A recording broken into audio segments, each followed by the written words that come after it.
S&P 500과 같은 이제 지수를 추종하는 ETF 투자 아니면 스펙주 투자 둘 중에 어떤 투자를 먼저 시작하시길 권하고 싶으신지, 혹시 최근에 관심 종목으로 두고 계신 스펙주가 어떤 게 있을까요? 그러니까 저 같은 경우에는 최근에 스펙주를 사는 게 없어요. 왜냐면 한 3, 4개월 동안 아까 말씀드린 인수합병 기업을 찾고 있는 스펙주, 그리고 인수합병 기업을 찾은 스펙주에 공모가 인근에서 계속 씨앗을 뿌려놨어요. 그래서 지금은 그 씨앗이 자라서 열매를 수확하기를 기다리고 있는 상황인데, 지금 말씀드릴 수 있는 건 이제 어떤 종목을 씨앗을 심었고 그걸 왜 심었는지 비중 높은 종목을 두 종목을 한번 네. 말씀을 드릴게요. 추천은 아닙니다. 네, 그게 궁금합니다. 네, 그래서 인수합병 기업을 찾고 있는 스펙주 중에는 IPOF가 있어요. IPOF요. 네, 거기에 리더십이 이제 스펙의 킹이라고 불리는 차마스가 만든 스펙이에요. 네, 차마스 같은 경우는 스리랑카 난민 출신인데 미국으로 와서 예전에 미국 최대 인터넷 서비스 업체인 AOL의 최연소 부사장이었어요. 28살 때. 대단하신데. 네.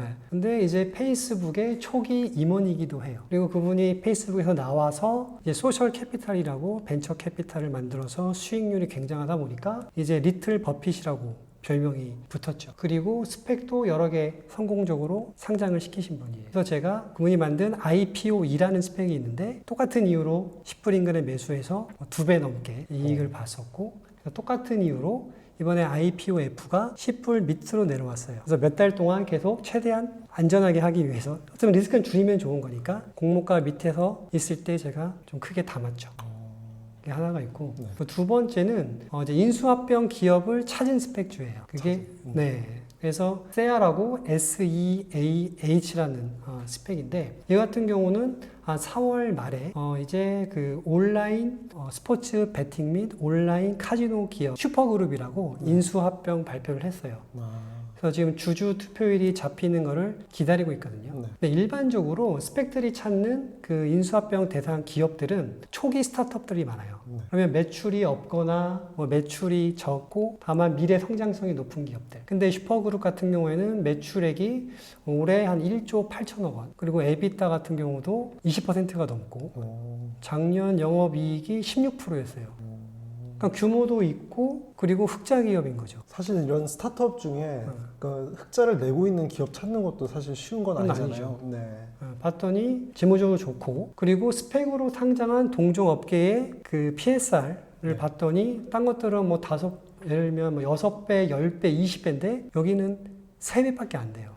굉장히 저평가가 돼 있는 거예요. 그래서 확률적으로 무조건 오른다는 게 아니라 확률적으로 이게 최종 상장일이 잡히면 올라갈 확률이 높다라고 생각을 하는 거고, 설사 올라가지 않더라도 저는 잃을 게 없는 거잖아요. 그렇죠. 10달러 인근에서 샀으니까. 네. 근데 이런 말씀 하실 수 있죠. 기다리는 동안 시간 낭비한 거 아니야 라고 얘기할 수 있잖아요. 근데 제가 봤을 때 주가가 상승할 확률이 높은 그 주식에 제가 갖고 있는 많은 목돈을 한 번에 넣을 수 있었잖아요. 스펙이라는 그 안정장치, 공모가 10불이 있었기 때문에. 그래서 이거에 대한 큰 베팅을 할 수 있는 기회를 줬기 때문에 저는 그걸 시간 낭비라고 생각하지 않고, 그리고 이게 꽝이라고 하더라도 이 돈을 또 가지고 아까 말씀드린 슈퍼그룹과 같은 또 몇 개의 기업에 다시 투자해서 또 5개월을 기다려서 또 농사를 다시 또 할 수가 있는 것이죠. 그래서 계속 그렇게 안전하게 투자 원금을 지키면서 돈을 벌 수 있는 기회를 한 5, 6개월마다 계속 가져갈 수가 있는 거죠. 그러니까 이제 리차드님께서 말씀해 주시는 거는 아무리 안전장치가 있는 스펙주에 투자를 한다고 하더라도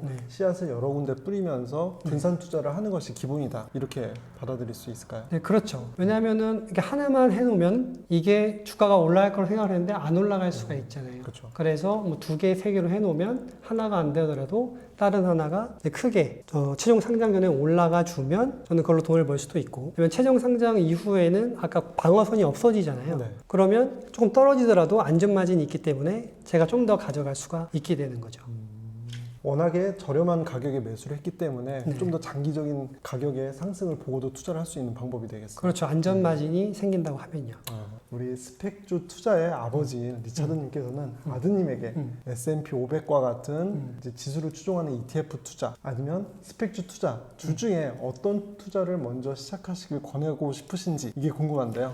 지금 제 아들이 이번 주 토요일이면 36개월이 돼요. 축하드립니다. 네, 만 3세잖아요. 네. 그리고 지금 아들 투자금이 지금 아까 공모가 안정장치가 있는 스펙주에 100% 투자가 돼 있어요. 근데 제가 관리하고 있으니까. 근데 이 농사가 한번 끝나거나 아니면 이제 주가 시장이 좀 하락하거나 조정장이 오면 이거를 정리를 해서 지수 추종 ETF에 옮겨 놓을 거예요.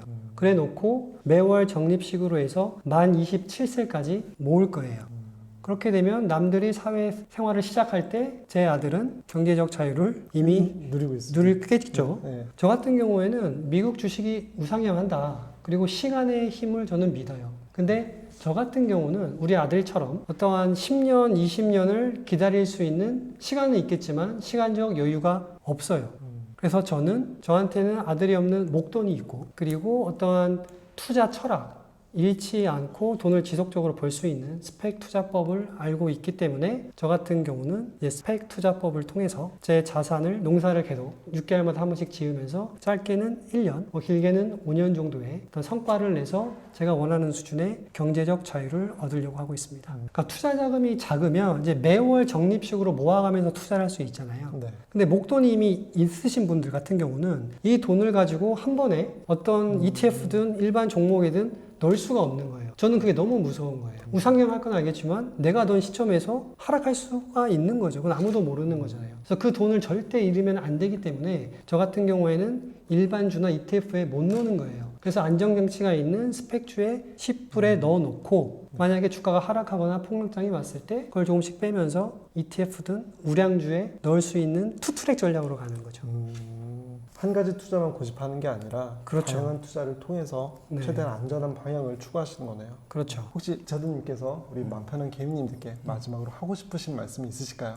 그래서 저같이 어떤 스펙에 100% 투자를 하라고 말씀드리는 게 아니에요. 지금 우리 주식시장 자체가 역사적으로 가장 고점에 있잖아요. 그러면 일반적으로 이런 상황에서는 현금 비중을 한 20%에서 한 30% 가져가라고 전문가들도 많이 얘기를 하잖아요. 네. 근데 현금을 그렇게 가지고만 있으면 부가가치 창출이 전혀 되지가 않습니다. 그래서 말씀드린 공모가가 지켜지는 안정장치가 있는 스펙주 중에서 공모가 좀 아래에 있는 스펙주를 찾아서 그 20, 30%의 현금을 ATM기처럼 보관을 하는 거죠. 그래서 어떤 합병 이벤트가 있으면 주가가 크게 오르면 이익 실현을 하면 되는 것이고 그리고 주가가 하락을 해서 어떤 ETF가 떨어졌을 때 이 현금을 다시 찾아서 그 투자하고 계시는 ETF에 추가 매집을 할 수 있는 기회로도 활용할 수 있는 거니까요. 혹시 스펙주에 관심 있으신 분들은 한번 스터디를 해보셨으면 좋겠습니다. 네, 오늘 리차드님 정말 귀한 시간 내주셔서 감사하고요. 다음에 또 뵐 수 있길 기대하겠습니다. 네, 알겠습니다. 함께 해주셔서 감사합니다. 네, 감사합니다.